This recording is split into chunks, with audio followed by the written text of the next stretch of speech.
Hey everybody, welcome back to my channel. Today I'm going to show you how to make these button loops and how to make a clean neckline and armhole. Let's get into this. In this video, I will be using the back of a pattern. The first thing is to put two pieces of mesh together so that the fabric is strong when it's pulled apart. Then base the dart and sew all around the fabric a 1/2 inch. But do not backstitch, just sew through the lines. For the dart, you can either do a French seam dart or you can cut the extra fabric off. Your stitches will look like this. The next step is to cut 3 pieces. It has to be longer than the back.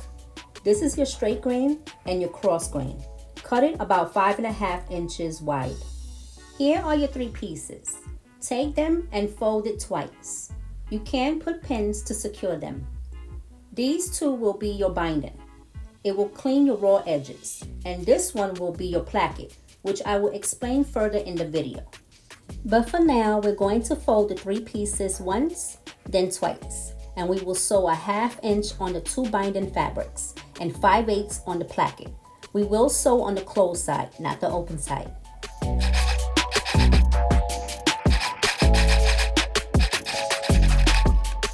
When you're sewing, always check to make sure the fabric is all the way inside. Then continue sewing.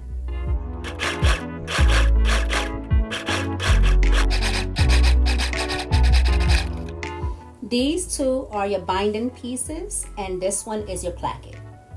Here is one of the binding pieces. This is your open side and your closed side. Put the binding piece on top of the placket. That's your open side, and this is your closed side. Match both lines together, and we're going to sew right on top of those lines.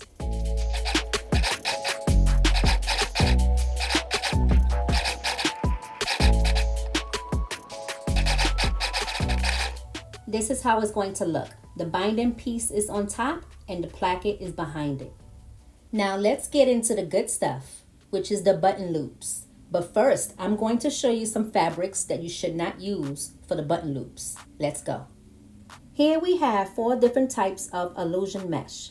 Well, that's what the website says. So be careful which ones you buy from the websites. It's better to go inside a store and feel the fabric. However, sometimes we have to order from websites, so just be careful ordering.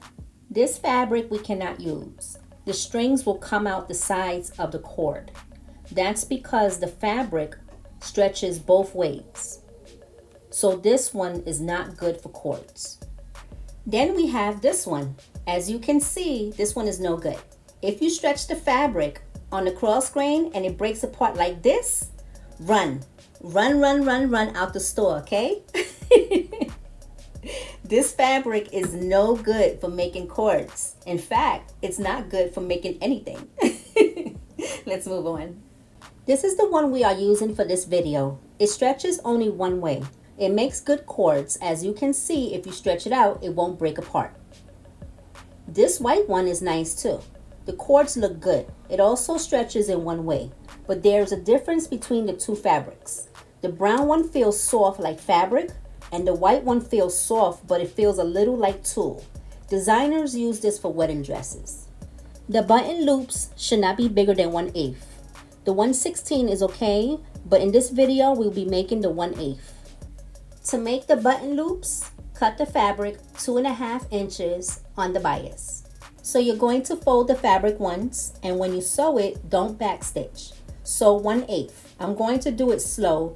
Let me bring it in closer so you can see what I'm doing. Take your time sewing this, because remember, this fabric is thin, and it can move when you're sewing. This is how it should look. The stitch is not exactly straight, but that's normal for this type of fabric. Just make sure you sewed about 1/8.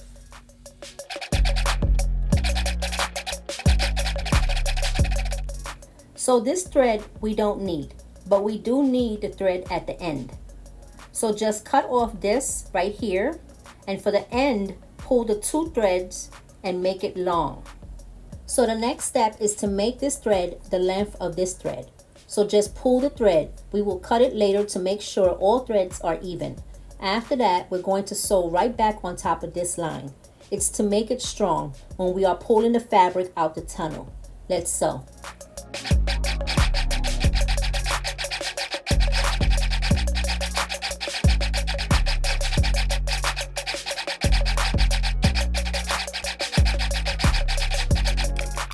This thread right here we don't need. We just need these right here.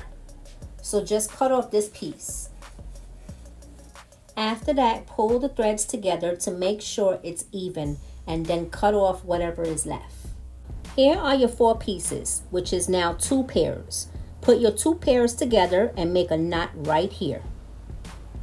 Then separate your 2 pairs, put a needle in one of the pairs, then we're going to put a knot right on top, right here.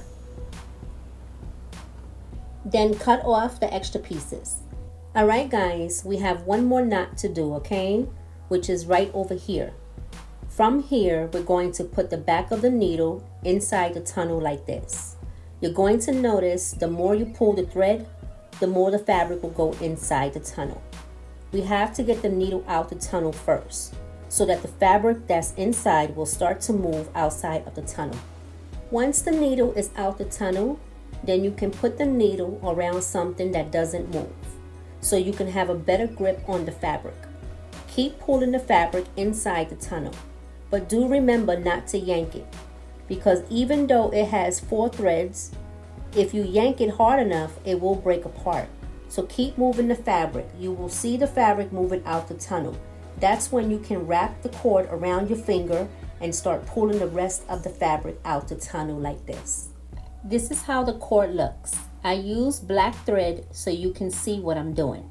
But when you make yours, use the same color as your fabric.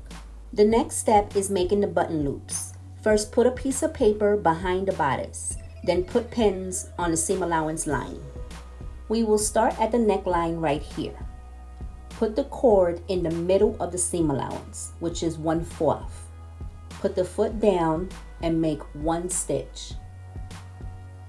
The next step is to sew all the way down till the cord is at the end of your foot. Once it's at the end, then stop.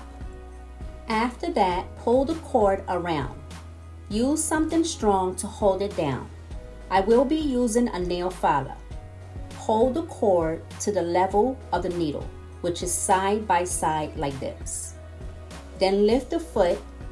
Once you lift it, turn the cord inside and let it touch the needle like this. Bring the foot down and stitch once. Then lift the foot and put the cord in the middle of the seam allowance. Bring the foot down and stitch till the cord is right behind the foot. Let's do it again. Pull the cord so it's side by side with the needle. Hold down the cord and lift up the foot. Put the cord in, let it touch the needle, then put the foot down. Stitch once. Lift your foot and turn the cord. Put the cord in the middle of the seam allowance, then put the foot down. After that, sew all the way till the cord is right behind the foot. Let's try it one last time. Pull the cord so it's side by side with the needle. Hold down the cord and lift up the foot. Put the cord in, let it touch the needle, then put the foot down. Stitch once. Lift your foot and turn the cord. Put the cord in the middle of the seam allowance and put the foot down.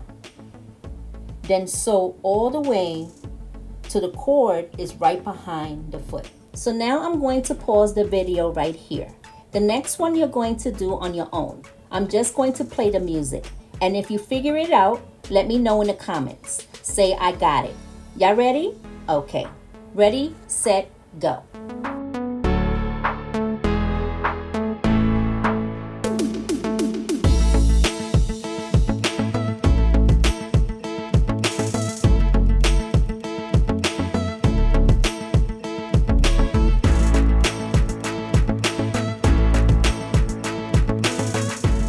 After that, peel the paper off the back of the bodice.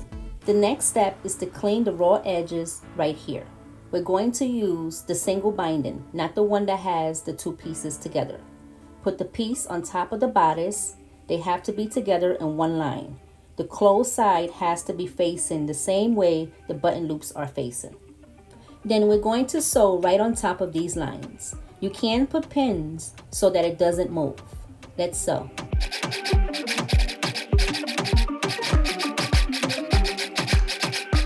So here is the seam allowance, and this piece right here we're going to trim off because we don't want the seams to be thick.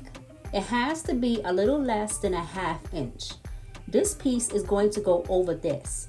This part can't be shown. So when you turn it this way, it has to look like this, clean. I trimmed it off. Now turn the closed side this way and sew right on the edge. Let's sew.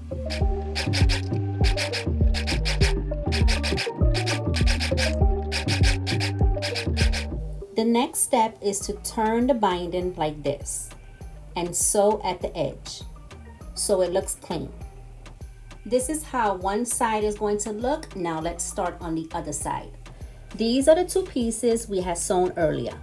This is the binding and this is the placket. The placket is for covering the back opening.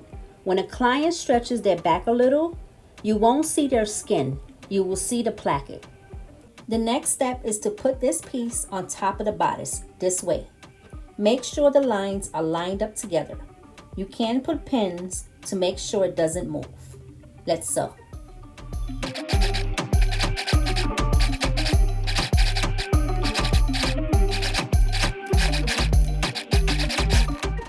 Next, turn the binding over like this and sew right on the edge. This is to make sure the fabric doesn't move around.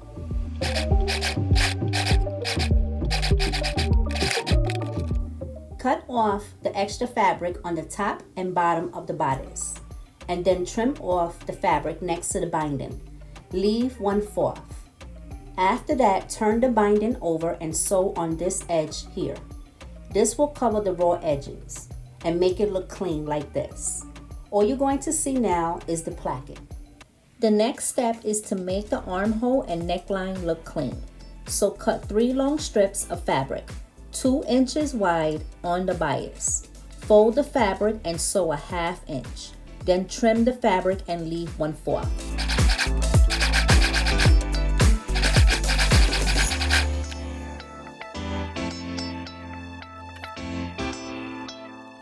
Then put the binding on the armhole and put the stitches on top of each other and sew right on top of the 2 lines.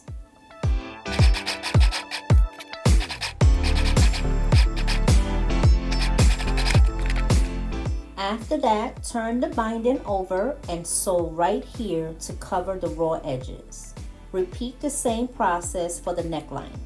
There is another way to sew the armhole and neckline. Can you see the difference? I try not to do A because I find it to be weak. It's not structured like how B is. Also, if you lay A on the table, it looks stretched out and cheap looking. This channel is about showing you different ways to make something so you can upgrade your sewing techniques. When you're making a bodice with illusion mesh, a placket is needed because when a client stretches their back, the placket will cover their back like this. For these button loops, there are certain buttons that can be used. I wouldn't use this one, it's a little too small and could come out the button loop. I would use either this one or this one. The button has to be a good size so it won't come out the loop when the client is wearing it. This is a 1/2 inch pearl button. Maybe a 5/8 inch pearl button will work. I like both of these, but for the video, I use this one. And this is a size 3/4 inch cover button. You can use any company, but I like to use Dritz company. And this one is a size 5/8 inch and it's also from Dritz. So here are the final looks. I made the white one too so you can see what it looks like.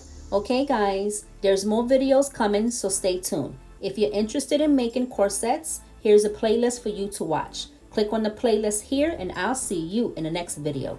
Don't forget to practice, practice, practice. Bye designers.